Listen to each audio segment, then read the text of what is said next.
Jagan ఫ్లెక్సీలో KTR photo, జిలుగుమిల్లిలో YCP ర్యాలీపై ఆసక్తికర చర్చ.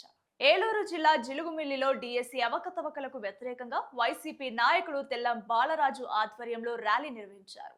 ఈ సందర్భంగా పార్టీ కార్యకర్తలు, అభిమానులు ఏర్పాటు చేసిన ఫ్లెక్సీలు రాజకీయంగా ఆసక్తిని రేకెత్తించాయి. జగన్ ఫోటోతో పాటు తెలంగాణ మాజీ మంత్రి, బీఆర్ఎస్ వర్కింగ్ ప్రెసిడెంట్ కేటీఆర్ ఫోటోలను కూడా ఫ్లెక్సీలో ఏర్పాటు చేశారు. ర్యాలీలో పాల్గొన్న అభిమానులు 2029లో అధికారంలోకి వచ్చేది మేమే అంటూ నినాదాలు చేస్తూ సందడి చేశారు.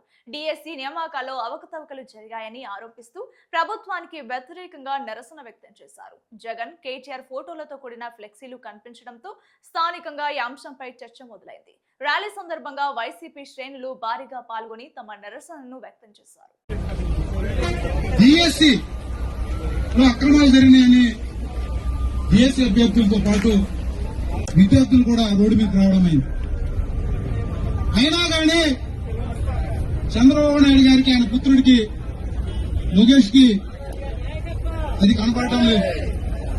ఎందుకంటే వాళ్ళు తప్పు చేశారు కాబట్టి.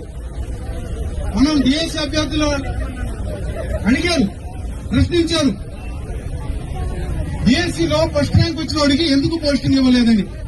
దానికి నో ఆన్సర్.